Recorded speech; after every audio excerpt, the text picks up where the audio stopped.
to Professor Brown.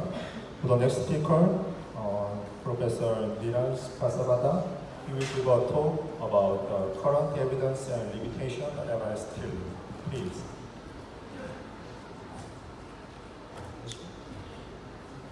Thank you, Chairman. I would like to thank the organizing committee for inviting me. Now, my topic today is basically I've restricted it to posterior fusion surgeries, mainly the open transforaminal lumbar intervertebral fusion and MIS fusion. Some of you might be thinking that why the need of this comparison when MIS-TLIF has already become an essential part of Korean or Chinese or American armamentarium.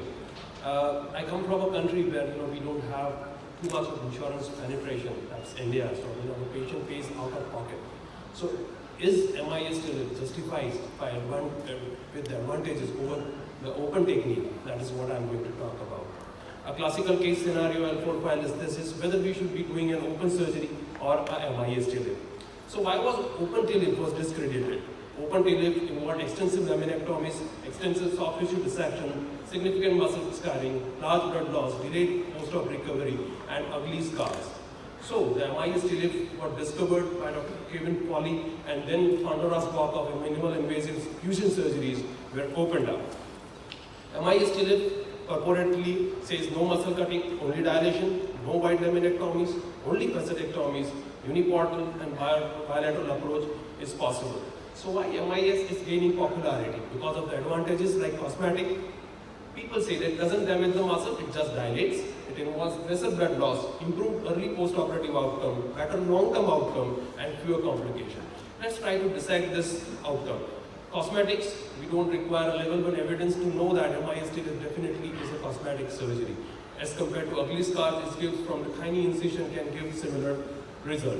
If you look at the muscle injury, with biomechanical study and understanding of spine, we came to know that posterior paraspinal muscles play a very important role in stabilizing and biomechanically stable spine. So with MIS-TLIF, the posterior muscles are said to be preserved, while in open TLIF, there is significant fat infiltration and muscle necrosis, which leads to persistent back pain in a patient. So a study by Min et al., they quantitatively analyzed the back muscle degeneration after both the minimal invasive and a conventional open fusion surgery. They concluded that with MIS-TLIF, the fatty infiltration in a cross-sectional area was lesser as compared to the open surgery, particularly so in a multi-segment level fusion.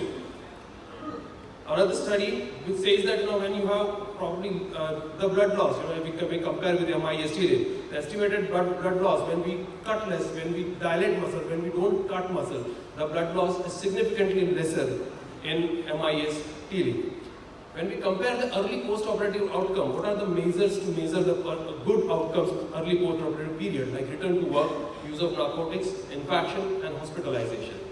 If we take infarction, a study by Parker et al. Say that with MIS-TLIF, the infarction rate is 0.6% with a very statistically significant p-value of 0.0005, and which led to a direct cost reduction of around $98,000 per 100 MIS-TLIF.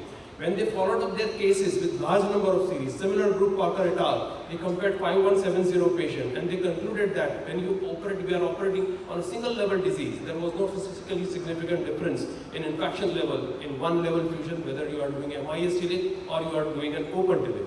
However, there was significant difference between MIS and open fusion infection rate if you go 2 level or higher. Use of narcotics was compared by the meta-analysis, and most of the studies says that MIS-TLIF requires narcotics much lesser than the open study. When we compare the surgical outcome of fusion, Dr. Kevin Foley came with operative time, which is people say that in early learning curve, the operative time is much larger in MIS-TLIF. But in this study, there was no statistically significant difference was found between MIS-TLIF and open TLIF when your learning curve is over. Radiation exposure per se has much higher if you are using 2D C-arm to put your percutaneous screws and cage as compared to open surgery. Length of the stay was significantly reduced, and the mean difference of 1.3 days in liver was less in MIS-TLIF as compared to open TLIF. So your open TLIF patient goes home earlier. The complication risk was lesser in MIS-TLIF group as compared to the open TLIF. There are some concerns about fusion when the MIS-TLIF was introduced, and the reason why people say that end-to-end preparation is difficult. Some say inadequate graft is required. Should we use bone graft substitute? Is recommended BMP is mandatory to use for fusion? A very good meta-analysis compared and concluded that there were high fusion rate when MIS-TLIF of regardless of graft material was used if end-to-end preparation and preparation of cage has been done properly. They say that highest fusion rate without use of BMP were obtained with autologous bone graft with addition of bone graft extenders. Some say that 360-degree fusion is better over interbody fusion alone. So in a systematic review, they included 405 patients followed up for 15.6 months, and they compared the fusion outcome with bone fusion was in around 94.7% patient, and they concluded that comparable fusion rate were found with MIS alone isolated interbody as compared to MIS open TLIF with 360-degree fusion. So when you are doing an MIS fusion, it is not mandatory to add 360-degree fusion. If we do a cost analysis, many studies have demonstrated that MIS-TLIF per se, by reducing perioperative complications and stay, it actually decreases the direct healthcare cost. Now let us look about the other side of the story. Does it actually preserve the muscle, and it is clinically whether relevant or not? The similar study which I quoted before, they concluded that at 1 year follow-up, both single and multi-segment fusion showed less changes in fat infiltration per cross-section area as compared to MIS-TLIF, and there was no statistically significant difference between open or MIS at the end of 1 year.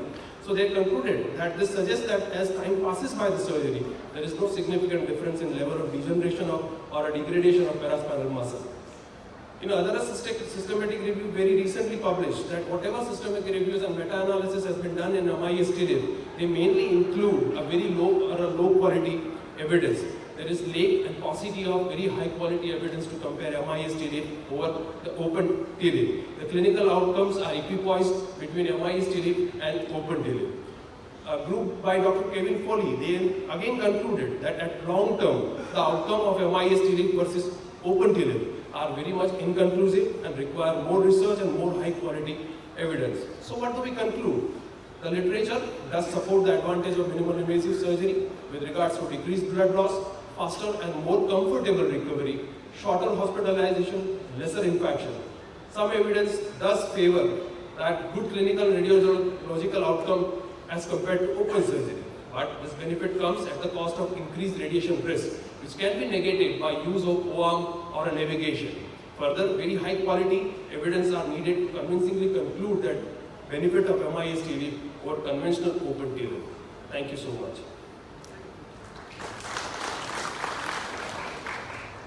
Thank you, Professor Vasavada. The next speaker will be Tariq Yachar. He will give a talk about the borderline cases between classic and MIS, why and when.